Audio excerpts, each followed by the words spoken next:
also has become the thing right at the beginning. Although the cover, Yeah, the reveal. Chris hosted the mailbag show last night, and he was like, and I'm talking and I'm waiting and I'm giving Cecil stuff to clip, and it's like, dude, I clipped it and it was good. See, it was good. Yeah. Right. So you can warm it up. You can let the system kind of catch up. You can let the notifications hopefully go out to everyone as long as YouTube works and people show up, and then you talk.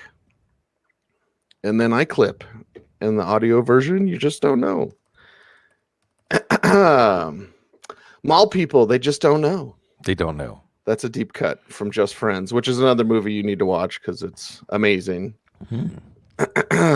Anyway, all right, here we go. In 3, 3, 2, 1. Are the Steelers really good? Well, the Bengals will actually test them this week because how healthy has Ben Roethlisberger, Bloom? It seems like we're often talking about that. Now we get to preview it in part 2 of the week 3 preview. Bengals and Steelers. Let's go Bengals side first. Yeah. Yardstick game like we talked about in the recap for both teams. And you don't necessarily feel great about it for the Steelers, except that they're at home. You know, and see, that's another yardstick kind of thing, right? Steelers at home against the Bengals. I don't want to say chalk it up, but I mean that's one of those ones that you write in as a W, right? For any typical Mike Tomlin Steelers team. Joe Burrow, not now, exactly. Do that now, like I don't. Exactly, that's where we're at. And Joe Burrow is going to be facing. Well, we're going to see. Are we going to see T.J. Watt? Right? Are we going to see Joe Hayden? Are we going to see Devin Bush? I don't know. They lost Tyson Alualu. They already missed Stephon Tuitt. We're going to see Taco Charlton and Derek Tuska. Right. We're going to see Isaiah Loudermilk get louder for Loudermilk. Okay. You know, so, hey, the Bengals had a rough outing against the Bears, but you know they're going to be up for this one. Joe Mixon's going to get his workload, and the Steelers aren't going to run away and hide. So maybe we don't play running backs against the Steelers, Cease, but we're going to see. We're going to start to test that. You know that Mixon's going to get his 25 touches. T. Higgins, shoulder. We'll see about him. You're going to play Chase anyway. It should make you more inclined to play Tyler Boyd. And I think Tyler Boyd's going to be a key part of the offense this week. Keeping the offense on schedule, converting those third downs. Return to Pittsburgh, where he played his college ball. But this is one, it's not going to be an exciting fantasy game. This is going to be a stalemate probably on offense, but it's going to be a stirring game for both of these teams because I think this is a game. We saw it last year when the Bengals beat the Steelers on Monday night. It was Ryan Finley starting, I think. I can't even remember. The point is that you could tell for the Bengals that was kind of their Super Bowl, right? Right. Beating the Steelers without Joe Burrow. So we start over again. There's going to be a lot of motion for this one. But for the Steelers, not emotion, but doubt. Yeah, lots of doubt. By the way, I have Loudermilk on my Mutt team. So if you're not playing Madden Ultimate Team, I don't want to talk to you. I don't want to talk about Ben Roethlisberger, dude, because it's like, I'm super hurt. I'm really hurt. And then when he goes out and he plays below average, because that's what he is now, then, oh, look, he played, how tough he is. Like, we've already done this song and dance. He should have retired. And the Steelers don't have any other option because Mason Rudolph can't play football. So here we go. We're talking about banged up Ben and what that means for Deontay, what that means for everybody. You know, is Najee better this week? Right. I hope so. I hope they make that transition and just feed the kid even more. But, oh, ye of little faith, Bloom. That's what I feel like with the Steelers. Faith and doubt, right? And that's what we're dealing with the Steelers. It's going to be a quiet offense. Deontay Johnson, I'm guessing he's not going to play Cease. What did Tomlin say? He's good, but don't confuse that with great. Right. I don't expect we're going to see Deontay Johnson. So Juju's going to gobble up targets in this one. He's a good PPR play. Chase Claypool may get some more chances downfield, and we'll see a little more James Washington. Not that you're going to play him. We'll watch Pat Freiermuth, who is, I think, starting to distance himself from Eric Ebron. And doesn't he fit well in a pass offense that's going to be like a slingshot pass offense? You know, we don't have any rifles or anything like that, but we've got a slingshot. We can move the ball 5 yards, 10 yards down the field at a time. We can throw it up for Chase Claypool and see what he can do downfield. And then there's Najee Harris. You're going to keep playing him. And the good news is, he's unlike week 1. In week 2, we saw a play that shows you that's why you take him in the first round. Right. Breaks a tackle, catches the ball cleanly, breaks a tackle, shows some speed, dives for the pylon. The Steelers need amazing individual plays to score touchdowns this year. Have you noticed that? It takes somebody doing something pretty incredible for the Steelers to score a touchdown. You're going to keep playing Najee Harris. There's some hope there. Cincinnati's defense is not bad, though. This was a defense that basically held down the Bears until the 3 interceptions by Joe Burrow last week. And they were pretty good against Minnesota until Minnesota forced that game to overtime. We saw what Minnesota did last week in Arizona. And then you put that cease against, again, Pop Gun Ben, or maybe not even Pop Gun Ben with the Peck. And this is where we've gone to, because I think listeners of Audible know what we think about Mason Rudolph. And what are we saying, Cease? Rudolph, Roethlisberger, it's basically the same offense. Yeah, basically the same, and it's inept. Whew, Arizona and Jacksonville. This one's much more exciting, mainly for the Cardinals side, Bloom, and obviously all the normal people that you would start. And Kyler Murray, you're excited about. I'm excited to see what Rondale Moore can do for an encore. And as I said last night on Nick and Cecil, I was like, yeah, but Rondale Moore, he could be, 3 targets, but 2 for 100 and a touchdown. So, yeah, I want to see what the kid can keep doing. And is there a Rondale Moore package? Well, I hope so. I hope so too, and I think that you want to stay with the hot hand here. So getting questions this week, sit questions about either Tony Pollard or Rondale Moore. You want to stay with the hot hand, and I think that Rondale Moore is going to be one of those players that it doesn't take many touches, many opportunities for him to make your week. Because it's Kyler Murray. And that's the thing, right? See, we get into this Arizona analysis and we look back at the previous week and we say, oh, it was a broken play. It was something that doesn't happen every week. Well, that's going to happen every week with Kyler Murray. Or maybe not every week, but that's how Murray engages the defense. The Kyler Murray show goes to Jacksonville. I think I'm going to keep saying this until it happens, partially because I like James Conner, speaking of Pitt guys and Pittsburgh guys.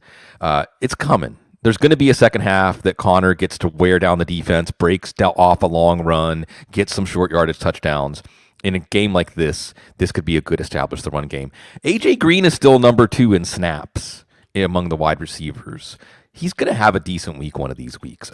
I think that this is a what-the-heck flex week for him, because the snaps and targets are eventually going to turn into production, and easy defense makes that more likely. Even Christian Kirk, you're going to break all ties in favor of Arizona Cardinals. Maybe even Max Williams with the delayed impact. Maybe his play really was a fluke since it was off a deflection. But until we see otherwise, we just have to assume that Arizona's offense is going to max out, speaking of max, against defenses like the Jags.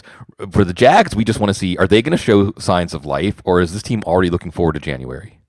Already looking forward to being without Urban Meyer. I hate to bag on it every show, but the guy can't coach in the NFL. It's been 2 games. Yeah. Have we seen enough? I think we have. Right. Throw the damn towel. I was asked by a Clemson fan last night, like, would it be different if Travis Etienne was there? I was like, nah, no, probably not. You'd have more chemistry with Trevor Lawrence, but you'd still have awful coaching from Urban Meyer. Here we go. Yeah.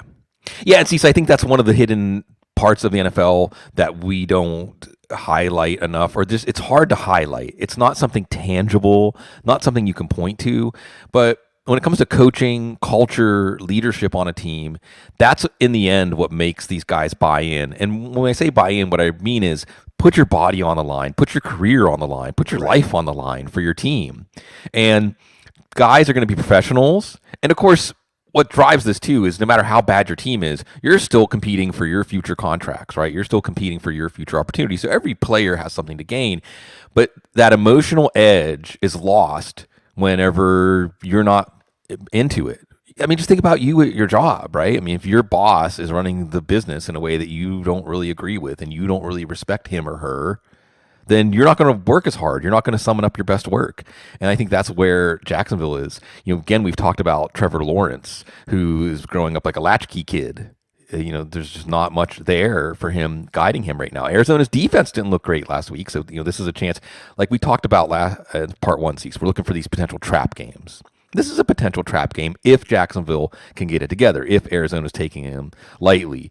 We're going to watch Laviska Shenault in the shoulder, but I think at this point, assuming he's going to play, and it looks like he is, we'll play Marvin Jones. That's your one potentially consistent guy here. Again, because Arizona's defense is not that imposing, unlike last week when they faced Denver, and they're going to have to pass a lot to keep up. And then I'm going to introduce James Robinson as a what the heck flex. And I'll do that, Cease, because if this is a trap game, or if this is a game, also, Cease, you just have a mutiny, right? Where who cares about Urban Meyer? Like, where's the leader? That's the thing. Who's the veteran leader on this team? Right. Are there even veterans on this team? I don't know. Maybe it's James Robinson. It's the classic player speech in the locker room without the coaches, right? If there's a guy who can be that spark for this team, I mean, it's Marvin Jones, but I think James Robinson can be the guy who's the spark on the field, like he was last year. Could it be Josh team. Allen? It could be. I mean, this is one of those things where we have to go back and look at our scouting reports from the draft, or the guys' vocal leaders, were they captains in college and things like that, because somebody has to step in. I think there's a leadership vacuum here. It's not Urban Meyer. It's not Trevor Lawrence. I mean, not this early in his career. No. So we'll see. With Jacksonville, again, we're just monitoring week to week. Is this just the Jacksonville team we're going to get, or at some point are they going to show a sign of life? Bagging on Urban Meyer is more fun than talking about the Jets and the Broncos. The Broncos side has a little bit more excitement, but let's start with the Jets, and that is... Right. Now, I did talk to... I'll tell you off air who I talked to, but I did talk to someone in the know, like, hey, you're going to treat Corey Davis like the Patriots did? And the answer is actually no. So maybe Corey Davis is what they flex, but I was burned like bad by Davis last week. This week might be a little bit better, but maybe not. You're staying away from all Jets. Jamison Crowder did have a setback, so maybe if you want to throw a dart at Elijah Moore having a breakout, that could be there. All it takes is one play with a guy like him, like Rondell Moore. Exactly. You've got the running backs. We're just watching Michael Carter. I think you picked him up this week to see if he's useful. But this is just like last week. We saw Jacksonville do it in garbage time against Houston, and there wasn't really garbage time against Denver. Vic Fangio doesn't coach his defense to let up, as he shouldn't. I mean, so I don't think you're going to have garbage time production here. Let's watch and see if Denzel Mims is out of the doghouse. Somebody he doesn't fit, and the answer is no. I can tell you that. The answer is no, and he doesn't fit their system. He needs to go to another team. Someone needs to swoop in and get him, though, because there are definitely teams that could use a player like Denzel Mims, and that's it. And the Jets are exactly, and you feel bad for Zach Wilson. Let me just say that I feel bad for Zach Wilson. I'm not going to tolerate very much. Zach Wilson's a bust. You can't even tell if he's a bust. Maybe he's a bust, but we can't tell because of the conditions. Why are people saying that? That's dumb. Yeah, exactly. So, and what would be dumb for Denver is losing this game and somehow not starting out 3-0. Yeah, you got to have 3-0 every day. Vic Fangio's just happy he won a game in September. And now he's won 2. Don't go crazy, old man. I know, right? Binging.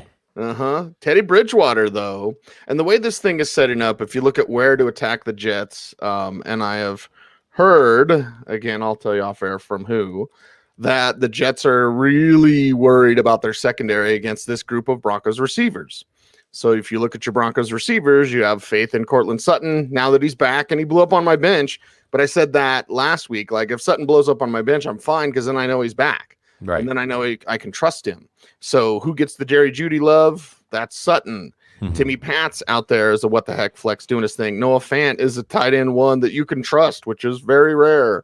And then the backfield's going to continue to be split. One of the guys will get a big run or a touchdown, and that'll differentiate between the two. But they're like running back threes flexes, and they'll be that every week until someone gets hurt or someone emerges, Javonte. So the Broncos, we've kind of figured out. The opponents have been kind of the same, Giants, Jaguars, now the Jets. So kind of rinse, repeat from the first 3 weeks. Yeah, it's a rerun, if you will. It should be a rerun. Hopefully for Teddy, it's a rerun. As he's playing the best football of his NFL career? I think so. Now it's the opponents. We're going to see what happens when they get into a tougher part of the schedule. Strong quarterback too, super flex, certainly. The splitting headache backfield. See, you need to trademark that and get the T-shirts going in Denver. It's a splitting headache for the opponent, right? So we'll put that positive spin on it if you're looking at it from the Denver fan base point of view, but from the fantasy point of view, nah. You're just hoping for a big play from one of these guys, and their flex plays. Cortland Sutton, as you mentioned, he's back. Tim Patrick is a flex play, a what the heck flex play, because Sutton's going to hold down his upside. You're going to keep playing Noah Fant. And other thing I want to just point out here, it's not just Drew Lock. They didn't just take Albert O for Drew Lock. He's playing a good role in this offense. I think you present some matchup problems when they get into tougher matchups with two extremely athletic tight ends. There's not many teams that can force you to defend two extremely athletic tight ends. You might have your tight end stopper, but I think it's great how they're utilizing him. And what we're seeing come to fruition is this team had an overabundance of young, talented pass catchers. But what does it mean? When one of them goes down, we got all kinds of angles. We got all kinds of ways to put stress on your defense, especially when it's the Jets defense. Yeah, they got it covered. And by the way, Andy asks Cecil, should the Denver defense still be okay for fantasy even though Chubb is out? Assume yes. The answer is yes, not just because of the opponent. The Jets, the inside word is they're really worried about the offensive line in this game, even without Chubb. So yeah, Denver defense is one of the best defenses you can start this week. Let's move on. Speaking of defenses that you can start, Raiders. It's the Dolphins and it's the Raiders, and Tua is going to be okay. No, he's not. Tua's not going to play. So downgrade all Dolphins. And this Raiders team, I mean, is it too early to say they look legit? But the Raiders defense is going to get after this Dolphins offense without Tua Tagovailoa. Yes, it's not too early, although this is another potential trap game. Miami, though, going across the country to Vegas, I don't think Jacoby Brissett is that much of a drop-off from Tua, the Tua that we're seeing in the passing game. That's not necessarily a bad thing. Will Fuller's back. Yay. Really, yay. I'm glad that whatever it wasn't something that kept him away from the team for long. He's practicing. I expect him to play. What that means is there's no one you can play here. It's good for Miami to have Fuller, Waddle, Parker, Gesicki all out there. Maybe Albert Wilson running some routes underneath. Not Jakeem Grant after he fumbled in the red zone last week. But there's no fantasy angle here. There's no fantasy angle here for Myles Gaskin. And he's an emergency play. He's a bye-week injury. If you don't have anything else, fill in. That is this offense. But this team, Cease, is a 1-1 team. And it's a 1-1 team that, yes, they got thumped at home by Buffalo, but they beat New England at New England. So the season, even without Tua, this team is put together defensively and with some of the talent they have on offense that they might not really need Tua to hit to be a competitive team. So here's going to be a yardstick for them. For Vegas, it's how does this team adjust to being a favorite? Has there been a point in the John Gruden era yet, Cease, that we've thought of this team as legit, that they go into a game and we're thinking they're the favorite, they should win, they should take care of this game against a solid team in Miami? Right. And I thought you were going to say, has there been a moment when they've been thought of as favorites? And I was like, every week in John Gruden's head. Yeah. Every week. We got him right where we want him. Well, now they might. And the Miami thing is, how would they look had they taken running back seriously? Myles Gaskins is just a guy. Okay. Yeah. Sorry. He just blew up in week whatever last. Yeah. Fine. Once. He did it once. Whatever. He's just a guy. What if they would have actually drafted Javonte Williams and not sat on their hands? You know what I mean? Because they were, we got him. We were just wait and get him, and he's right there. And I've heard from team-friendly people that they didn't want Javonte, but I've heard from enough people that basically work for the team that are like, yeah, we wanted him. Yeah. So believe who you want to believe. But the team-friendly spin doctors aren't just in Denver.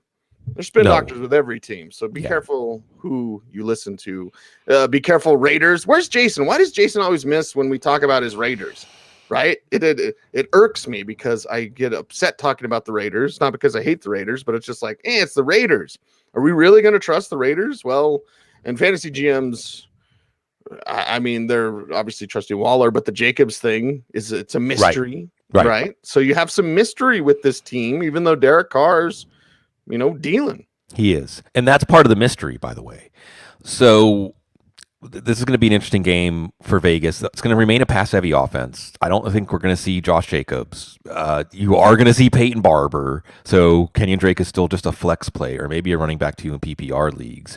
But Peyton Barber is inconveniently there taking carries, getting 2 yards a carry, 2.5 yards a carry, maybe getting a rushing touchdown. And you have Derek Carr. He's coming in with an ankle injury. And see, this is one that's going to be tricky, right?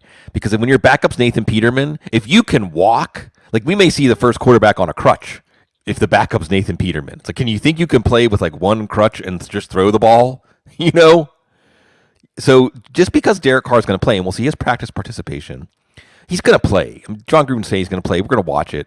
He's probably officially going to be questionable. He may even be a game time decision, which would be rough with a later afternoon start. He's going to play, but that doesn't mean that he's going to play up to the level we've seen the last 2 weeks from him. With Miami and those corners, Byron Jones and Xavier Howard, you know it's going to be a lot of attacking the middle of the field. Darren Waller and Hunter Renfrow. It's not so much a Henry Ruggs or Brian Edwards, what the heck flex kind of week because of those Miami corners. And we'll see. I want to see something good happen for Raiders fans. I want to see this team go to 3-0. I think this is a potential stumbling block, especially if Derek Carr is stumbling and bumbling because of that ankle. Now we have people in the chat room filling in for our pot stoner degenerate. Yeah, really. there you go. Right. He's a chat room celebrity.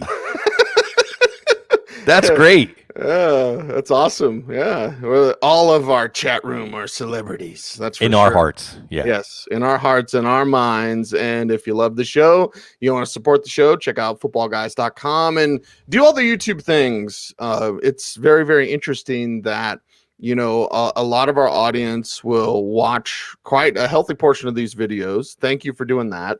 If you like, comment, share, and subscribe, and hit the notification bell so that you never miss a vid, it helps you. But it also helps us because of the YouTube algorithm, which is very mysterious and tricky, but it puts us in other recommended videos for other people out there. So to help us grow the channel, to get us more views, to help support what we do with the Audible, make sure to support Football Guys TV and all of our shows. Give us that whether it's Dynasty Newsletter Show, the Dynasty Show, the Mailbag Show, the IDP Blitz, all of our YouTube shorts. Thanks for being a part of what we do at Football Guys here on our YouTube channel, and check that out at youtube.com/footballguystv. It is Cecil Lammey, Sigmund Bloom. And we got to go down to the next 4 games. Tampa and the Rams. This might be my favorite afternoon game. It's going to be hot. Going to be super hot. Antonio Brown, not enough time to recover from the coof. There, I said it, Bloom. So just more Rob Gronkowski. Right. Just more Chris Godwin, more Mike Evans against these Rams. And I don't care about the Buccaneers running backs. I don't have them. I don't trust them if I did have them. And against the Rams, I certainly don't trust them. But those receivers, Tommy Brady versus Matthew Stafford. Let's go. Yeah, this is a great heavyweight bout. Yes, this could be an NFC Championship preview. Love it. This is going to be a game. See, for fantasy, there's going to be a bunch of fantasy matchups that you feel like, oh, I'm up by 50 points going into the afternoon games. I got this. And then you look and you see the other team has 3 players from this game, and that lead's going to evaporate. Because this is going to be a back and forth down the field kind of game for both teams. You like Tom Brady. He's going to break that record. And you know what's really funny too, Cease? I'm going to go back to Peyton and Eli because it's Peyton's record, right? I don't know if you saw when Rob Gronkowski was on Monday night. And Gronk is like so painfully Gronk, but not painfully. Painfully in the sense that's like you almost could script Gronk's lines because we know him so well and it just flows so much from his center. So all Gronk wanted to talk about was how he and Brady are going to break the Peyton Manning, Marvin Harrison touchdown hookup record. And Peyton was all like, oh, well, it's not fair. It's playing so long. And Gronk, they're going back and forth. Gronk's like, well, I've missed so many games. You guys had more years. Peyton's like, you guys had more years to do it. And Gronk's like, well, I missed so many games that it's like we didn't have as many years, right? Players think about this stuff. That's all I'm saying. Players think about this stuff. And I'm telling you, Brady's going to break the record in 16 games or less just to make sure there's no Peyton going, oh, well, no, it should really be still my record. Leonard Fournette's the best running back you're going to play, but not really. I mean, maybe he's going to come through one of these weeks. He's a what the heck flex every week. Mike Evans is going to see Jalen Ramsey. Last year when these teams played, he saw Ramsey about 75% of the time. He still had 4 for 40 on the Ramsey snaps, and then he caught a touchdown on one of the snaps when Ramsey wasn't on him. So you're not going to go away from him. Like you said, Gronk, Godwin. If Antonio Brown is out, and if he gets 2 negative tests in a 24-hour period, he can still play. We'll keep tabs on that, but you should set your lineups as if he's not going to play. I think we may see more Tyler Johnson than Scott Miller. I think we're going to see them both, so there's not automatically someone to plug in here. And the Rams defense, which made Andy Dalton look like Andy Dalton in week 1, was not scary last week against the Colts. They had a few timely plays. They were able to escape with a win. But again, this is a back and forth 38-35 kind of game. You want to get a piece of it. You want to stack the heck out of this in your DFS lineups. And then we want to see, I think, this is the first game that we really look at Matthew Stafford and the Matthew Stafford Rams and say, okay, was that the upgrade that puts this team squarely in the Super Bowl discussion? Right. Was that the upgrade? Will they continue to do it? And what's up with Darrell Henderson? That's my main thing. We're recording on Thursday morning, just for those listening out there. Henderson with the ribs. I don't think the practice participation has been out yet today, Bloom. Correct me if I'm wrong, but he missed practice on Wednesday with a rib injury, which is usually pain tolerance issues. So maybe more Sony Michel. So it's going to be points bonanza. And the Henderson thing gives you a little bit of uneasiness here midweek. Yeah. I think we're going to be watching some of this stuff, and what I'm expecting still is to see Russell Wilson put on a show. You're going to still, I mean, this is another one of those offenses. What is there really to talk about with this offense? It's Wilson, it's Lockett, it's Metcalf, it's Carson. Number 3 receiver, we're not seeing a tight end emerge, even though they have Will Dissly and Gerald Everett, even though Dwayne Eskridge is out. We saw Freddie Swain get free last week. And this is a matchup. It's funny, I go back to Steve Hutchinson, was it? And the poison pill. Remember when these two franchises were like rivals and messing with each other all the time? You skipped the Rams. Oh my God. I'm sorry. I'm looking at my Rams. Yeah. This is terrible. I'm looking down at my sheet. See, this is one of those. This is a Ron Burgundy moment. We always sign off with the stay classy. This is a Ron Burgundy moment. Yeah, go after yourself, San Diego. See, you're gonna have to move this around. So sorry, Cecil. I just gave you some more editing work. See, this is what you get, folks, when you're here live. The Rams. My God. Hey, thanks. More work. Sorry. The Rams. My God. See, I looked down at my sheet, and okay. The Rams. The Darrell Henderson thing, dude. That's the thing that I'm concerned with the ribs. And Dr. Gene told us, I'm so sorry, everybody. Dr. Gene told us cartilage issue. And that's difficulty with sometimes the stability. I don't think we're going to see him, but we're not going to play Sony Michel. We're going to play Cooper Kupp, a lot of Cooper Kupp, probably Robert Woods, and probably Tyler Higbee, even though he let us down, because the Rams are going to have to pass a lot to keep up with Tampa. It's going to be a back and forth game. It's going to be kind of who has the ball last kind of game. Stafford has a very high ceiling in this game. And I think this is fun for Stafford. This is fun for Stafford because, again, Cease, we're talking about, are the Rams a credible Super Bowl team? Like, how many times have we got to see Matthew Stafford versus Tom Brady? How many times have we got to see Stafford versus Brady where the teams are an even where matchup? It mattered, right? Yeah, exactly. So Stafford has to be loving going into this because I think that the big players love big games. And Matthew Stafford, because he's been in Detroit, hasn't really had a chance to show he can be a big player. So, yeah, this is definitely clear the schedule in the afternoon games. And let's watch this one and see what happens in this heavyweight bout. Matthew Stafford's on a revenge tour just to Detroit. Right. It's not anybody that wronged him. It's just he played for the Lions, so he's on a revenge tour to prove I'm one of the best quarterbacks in the league, which he always has been. Yeah, he always has been. He just nobody ever played for Detroit. Ever watched him. Okay, now Bloom. Now Seattle, Minnesota. Now the poison pill. Let's go. Yeah. Seattle blew a game last week in a way that they almost never do when they're up in Seattle. How do they respond to that? But the offense and DK is going to go off one of these weeks. He's a little banged up, but you have Wilson to Lockett, Wilson to DK. No third target has emerged because they have two good tight ends. They have Freddie Swain. We'll see if Dwayne Eskridge can come back. You're going to play Chris Carson, whether it's through touchdowns or yardage. There's a lot of focus on him, at least at the running back position for this team. But you want to see how this team responds. I think they have the leadership and the experience with Carroll and Wilson and Bobby Wagner. They should be able to shrug this off. But on the other side of it, Cease, you have Minnesota, which is one of the teams that played like their lives depended on the outcome of the game, and Greg Joseph blew it for them. And again, Blair Walsh and that game in the tundra of Minnesota looms here, the Minnesota kicking woes.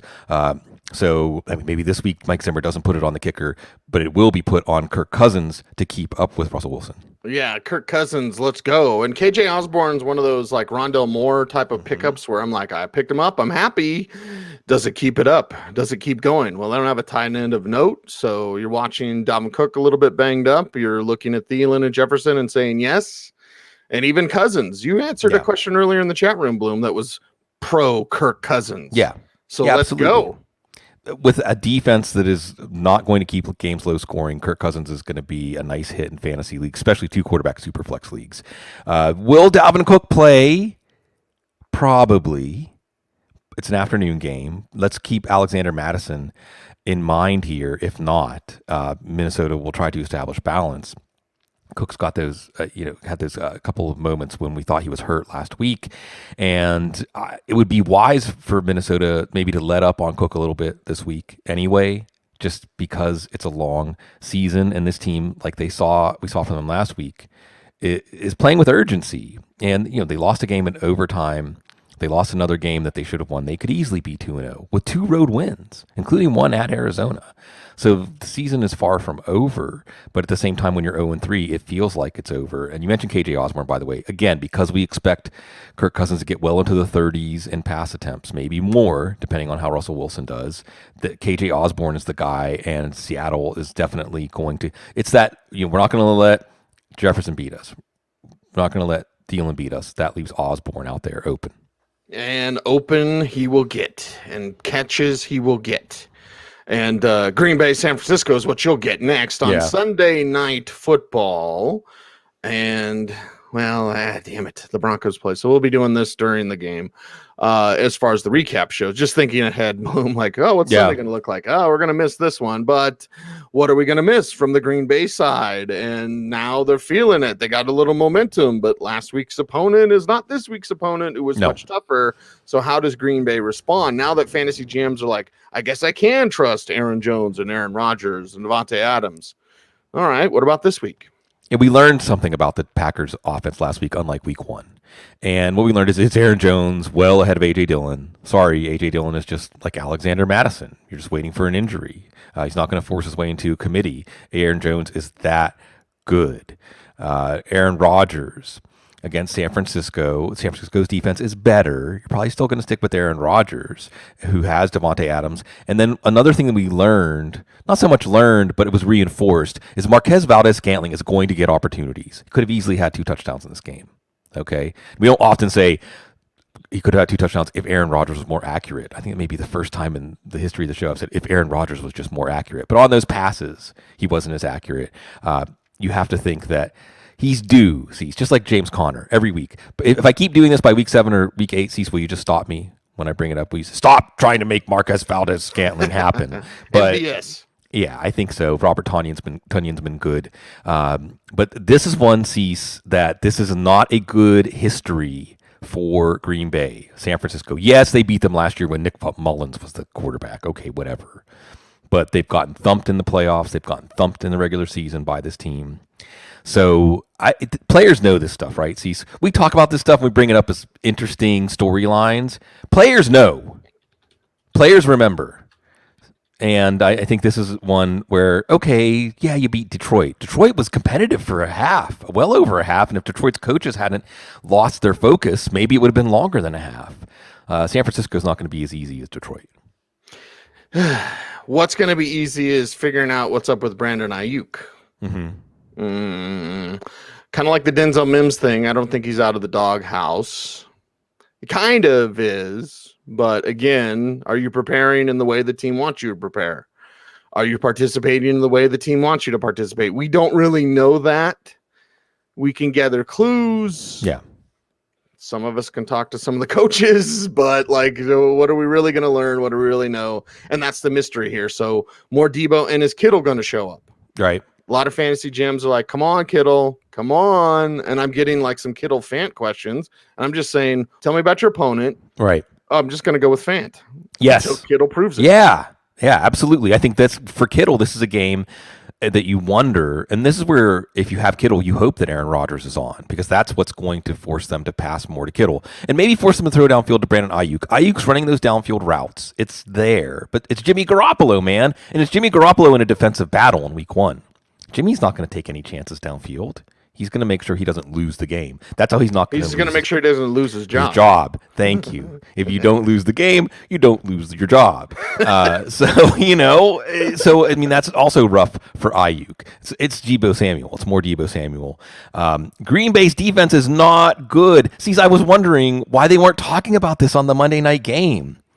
Green Bay's defense is not good. No. You want to start players against Green Bay. So which running back do we start? Let's look up the transaction wire today and see if they signed anybody, right? Right. Elijah Mitchell's missing practice. Trey Sermon's practicing, but in a non-contact jersey. The other saying maybe he's going to be on. Trenton Cannon's on this roster. Jacques Patrick is on this roster. Chris Thompson and Kerryon Johnson, remember them? They're on the practice squad. And remember, teams get those 2 free practice squad call-ups. Mm-hmm. So we aren't going to know until the weekend who's going to be in this backfield. And it's frustrating because one thing we can count on, no matter who the defensive coordinator is for the Green Bay Packers, San Francisco is going to run on them. So I don't know. I don't think I see on preview, spoiler, because we're almost to What the Heck Flex. We've got one more game. On What the Heck Flex, I just have San Francisco running back. I'm just glad I was able to write about the Tampa Bay Vipers, right? Yeah, where Josh Patrick was. Mm-hmm. That's right. That's why you don't want to miss our Football Guys newswire because you miss those hot XFL tidbits. But hey, in the when you're talking about 49ers running backs, your XFL tidbits, every little bit helps, right? So we go to Monday Night Football, and Monday night, as you saw on our sweet thumbnail, it is the Eagles, it is the Cowboys. Let's get it on in the NFC East, and let's talk about this matchup, Bloom. And on the Eagles side first, we know they have the players. We know that how they can attack Dallas's defense. It's on the road. I don't think that matters quite as much for this matchup, but will they actually do it? Will it come to fruition? Because Philadelphia's offense still, even with, some bright spots here and there, I can say overall it's just kind of meh. Yeah, it is. And is it San Francisco's defense is good? Well, maybe. We'll get to watch that game Sunday night, see how they do against Aaron Rodgers. What a great battle. You know what the name that pops into my head when I see Philly Dallas is? He's Max Zendejas. Right? Remember that? We're going way back. Way back. Look it up. It was Max, right, of the Zendejases who was involved in that kerfuffle with the Eagles and the Cowboys. I think it was. Anyway, Jalen Hurts is a passer, and we haven't got to see him in a national game yet. So this will be a good evaluation game because it was easy against Atlanta. Well, it's going to be easy for everybody against Atlanta. It wasn't so easy against San Francisco. Did have a touchdown that Jalen Reagor stepped out, so it didn't count. Quez Watkins with the 91-yard bomb. That was basically it. Do you like Miles Sanders against this Dallas defense, which continues to lose players? Now it's Keanu Neal on the Koof list. We'll see. But, it's nice when, if Keanu Neal can't play, we're just going to have to play more Leighton Vander Esch. That's not bad. That's not really a bad spot to be in. Right. As long as he can stay healthy. Dallas really had an inspired defensive performance last week, which we haven't been able to say. But if it's Watkins, Smith, Reagor, and Hurts isn't exactly slinging it. You're not playing any of these guys, even though it's the Dallas defense. They're all what the heck flexes. Maybe it's Dallas Goedert. Dallas versus Dallas.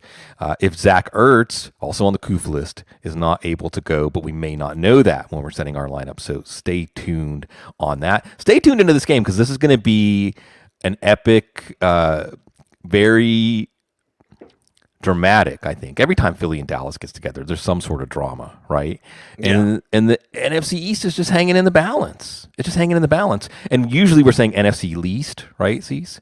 But if you go on the road to Tampa and you lose at the end, and you go on the road to the Chargers and you win, then you're not one of the least. You're a team that can go play anybody anywhere and feel like you can hang. And if Dallas can dismiss Philadelphia, that will build that profile as the potential NFC least. No, NFC most wins, NFC champ. NFC East to the Super Bowl? Yeah. Oh, Jerry would love that. Jerry would also love if Amari Cooper can play. He said he's hopeful. I'm like, What, are you looking at the X-rays, Jerry? Like, seriously, is he, what are you doing, man? Oh, he's on his radio show. But Jerry Jones said he's hopeful for Amari Cooper, and it's Monday night. So fantasy gyms who have Amari are like, you better be at the ready to make an emergency move, because Saturday is the day of practice that you'll have to really watch closely. Saturday is the Friday for the Cowboys and the Eagles. So let's discuss it, because it's going to be exciting. And of course, Zeke and Pollard are the same guy. Right. So if you have Pollard, think of him as how you think of Zeke, except with Pollard, you have excitement towards the future. And with Zeke, you're like, just keep eking out like running back 3 numbers for me, and we'll be okay. You're still mad about it. With Pollard, you're more excited, but think about him in the same way. Yeah, although as Mike Wright, the FF Hitman, pointed out on the couch, that Zeke was actually top 10 running back last week. They were both top 10 running backs. If this can be a balanced offense, and it is a true backfield split. So, see, this is that second data point. Is this the new Dallas backfield split, or was this a Chargers game plan? Because the Eagles' run defense has been the strength of their defense. So if you're going to take the bull by the horns, you're going to avoid the horns, then you're going to pass. And Dak Prescott could be comfortable doing that. So this is an interesting, adaptable Dallas offense. Here's Kellen Moore in the background, and we're wondering how creative he can be. And we'll watch this split. But I think, as he said, when it comes time to set your lineup, if you had Pollard and Zeke, man, this is tough. I probably would go Pollard because of the nature of the Eagles' run defense. It's a stout run defense, which tells me the player with more burst to the outside, the player who can be used more in space, that's Pollard. It's going to be the better play. But we're still in data gathering phase here. You mentioned Amari Cooper. And what can we say about Cooper? He's always on the injury report, but it doesn't seem to always affect his level of play. And at least it's not a leg injury. So we're not talking about a potential muscle strain or something wrong with his ankle or his knee that may make him uncomfortable. It's a rib issue. So we'll see.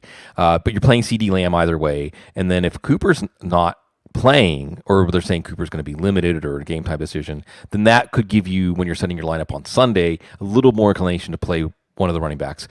Again, I'd say Pollard, because he's the one who can step in and take a bigger role in the passing game if they're not going to have Cooper. And let's just watch Blake Jarwin. He's starting to tilt that scale back in his favor. He's obviously the better receiving threat from the tight end position. If Cooper's limited or just a decoy, if they have to pass more because the Eagles' run defense is stout, this could be a Blake Jarwin Monday night breakout.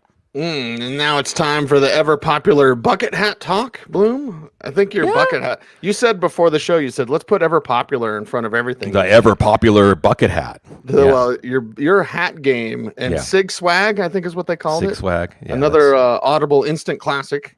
That's like Dogecoin. Sig Swag, Dogecoin. Don't invest in either of them. I just do it so I don't have to shower before the show. Why not? What do you got against Doge, man? You're supposed to have diamond hands. I don't. See, but the point is, Sig Swag, like Dogecoin, starts as kind of a joke, right? Because I don't have swag, but maybe I will. But that's where it is swag. Exactly. That's how it's swag. You want to be mass marketed nonconformity? Right. See, right? If cool is not caring what people think, then I'm the king of cool. Yes. Cool is marketed now, so everyone, cool trademark. Yeah. Yes. Yeah. Cool trademark. I'll tell you what's trademark. What the heck, Flex? Actually, it's not, because everyone else uses it and doesn't give us credit. Okay. But whatever. It's It's fine. It's fine. It's in the universe now, right? I've got Sig Swag. I don't care. Very good. Very good. All right. What the heck, Flex? You're looking over your lineup. You need some punch. What was it? Ray in our chat room's like, I need a YOLO start. Right? Yeah. I was like, I kind of like that. I need a YOLO start. You need YOLO for the younger generation. And then you need what the heck, Flex, for us old guys. You're looking over your lineup. You need some punch. Who are those players? For me, it's Michael Carter.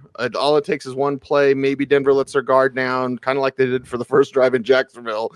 And maybe Carter is a beneficiary there. You know, they have to play catch-up football, use him in space, all those sorts of things.